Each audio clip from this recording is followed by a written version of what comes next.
Long before Tulsa was known for the gathering place, a booming art scene, and one of the most livable cities in the South, this city was built on a different kind of wealth. I'm talking about wildcatters, oil tycoons, and real estate visionaries who didn't just build houses, they built legacies. To understand Tulsa's old money, you have to understand what happened here. In 1901, oil was discovered at Red Fork. Then came the Glenpool Strike of 1905 and the Cushing Strike of 1912. Almost overnight, Tulsa became oil capital of the world. The men and women who struck it rich didn't just cash checks, they built skylines. They funded the third largest collection of Art Deco architecture in the country after New York and Miami Beach. So when they went home, they went to build neighborhoods that directly reflected how far they came. Names like Wyatt Phillips, Henry Sinclair, Robert McFarland.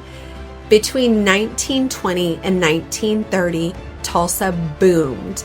And as the city grew, the wealthy wanted to escape the noise and the industry of downtown. So they moved a little south into the groves and boulevards and established a standard of architecture grandeur that still is in Midtown today.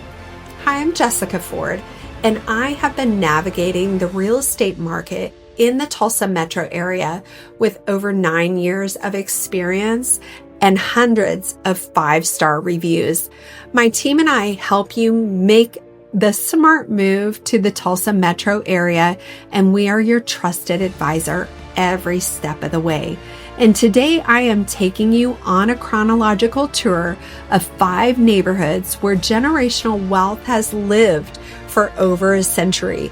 We'll start with the birthplace of Tulsa's elite and work our way around to the most exclusive addresses in the city. So we're going to stop at Sunset Terrace. If you want to know where Tulsa's oil money first put down roots, you follow the boulevards. And there is no boulevard more iconic in the city than Hazel Boulevard in Sunset Terrace. Sunset Terrace sits right in the heart of Midtown, adjacent to Maple Ridge, once literally known as Black Gold Row, and connected to the Arkansas River by the sweeping Woodward Boulevard. These weren't just streets, they were statements. The homes here were built between 1920 and 1930, and many of them are nothing short of a masterpiece. You're talking timeless 1920 Georgians, masterfully restored to honor their original grandeur on lots that feel more like a private estate than a typical city address.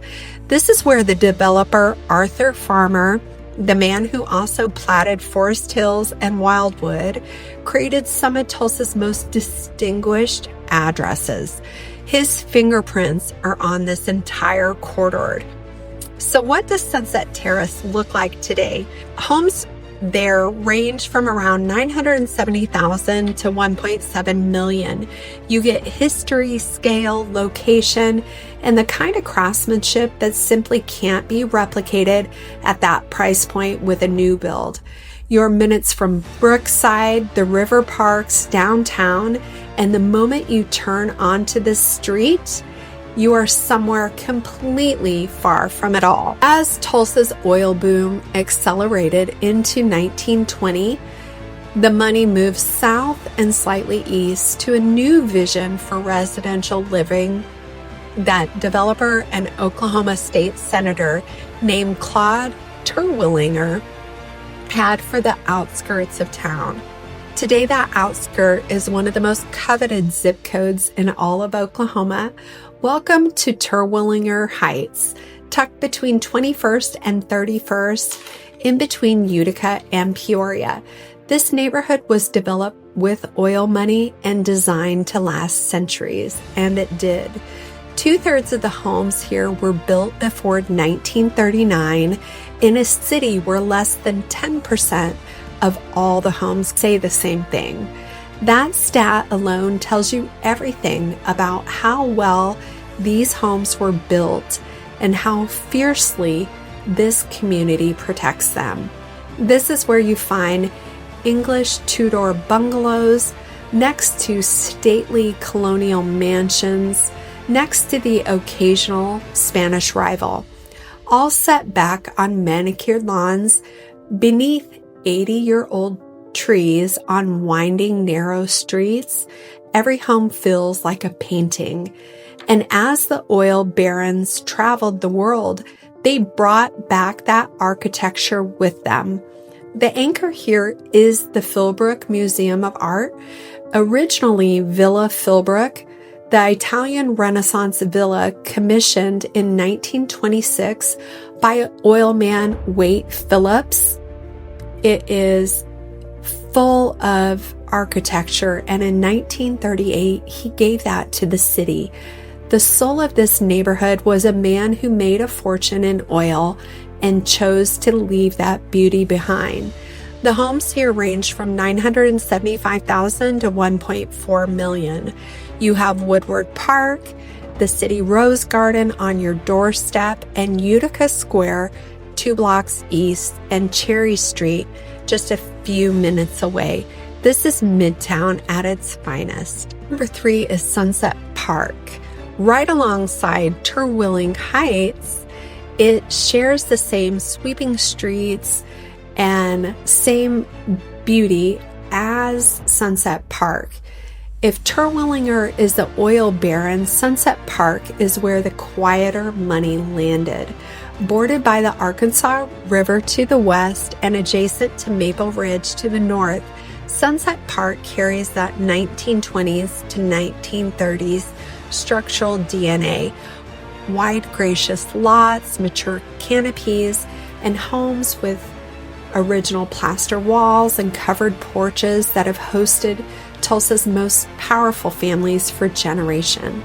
What sets this area apart is the river view and the green space to the west. The buzz of Brookside is just a few minutes away, and the quiet dignity of a neighborhood that has never needed to announce itself. Homes here run at 1.1 to 1.6 million, and if you want Midtown history, privacy, and proximity, all without compromise, this is a name that you need to know. Forest Hills is the crown of Midtown. Now we're going to move into the upper tier. If you ask any serious Midtown buyer where prestige lives, you will get one word: Forest Hills. It's located just 3 miles southeast of downtown. It's Tulsa's most coveted historic address. Arthur Farmer, the same man behind Sunset Terrace, created an enclave of large-scale estates, oversized lots, with a level of architecture ambition that still stops people in your tracks. You're talking classic 1930s colonials and a rare mid-century Monterey style on a 1/4 acre. Some back up to Crow Creek, and some have private pools, underground basements, and motor courts. These are generational properties that have exchanged hands fewer times than you'd expect, because once a family is in Forest Hills, they tend to stay. Utica Square, Tulsa's original luxury shopping destination, was opened in 1952. It's on the neighbor's edge, and Woodward Park and Philbrook are just a few steps away. Schools like Montecasino, Cascia Hall, Council Oaks, and Edison Prep are all in close proximity. These homes range from the high 2s to 3.4 million.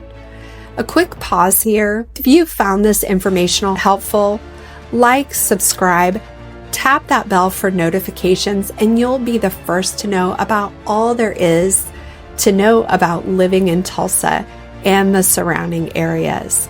Let's jump back in. Finally, we have reached the top. If you ask locals where real money is, they will say Wildwood. Wildwood sits at the very top of Tulsa's Midtown luxury market, adjacent to Forest Hills with larger lots, even deeper privacy, and estates that are simply in a category of their own. The same developer who created Forest Hills platted Wildwood as the ultimate expression of what Tulsa's luxury could be. And a century later, it still is.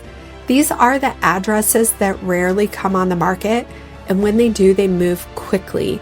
We're talking estates on expansive ground with architecture that ranges from colonial rival to Tuscan influenced custom builds, meticulously maintained and comprehensively reimagined by Tulsa's designers. You step from Utica Square to Cascia Hall to Holland Hall. You have a short drive to downtown. Riverside corridor. Homes here run from $2.6 million to $3.7, and it is Tulsa's Pinnacle at a full stop. These neighborhoods have been the gold standard of Tulsa for over a century, and for good reason. They offer a level of history, craftsmanship, and prestige that simply cannot be manufactured in today's real estate market. But legacy is not one size fits all. If you're relocating to the Tulsa Metro and you want to understand which neighborhood fits your lifestyle, your budget, and your goals, give me a call, shoot me a text, or schedule a Zoom. And if you're still in the researching phase, I have put together a free Tulsa relocation guide that breaks it all down. The download link is in the description below. I would be happy to help you find your place in Tulsa. And I will see you on the next one.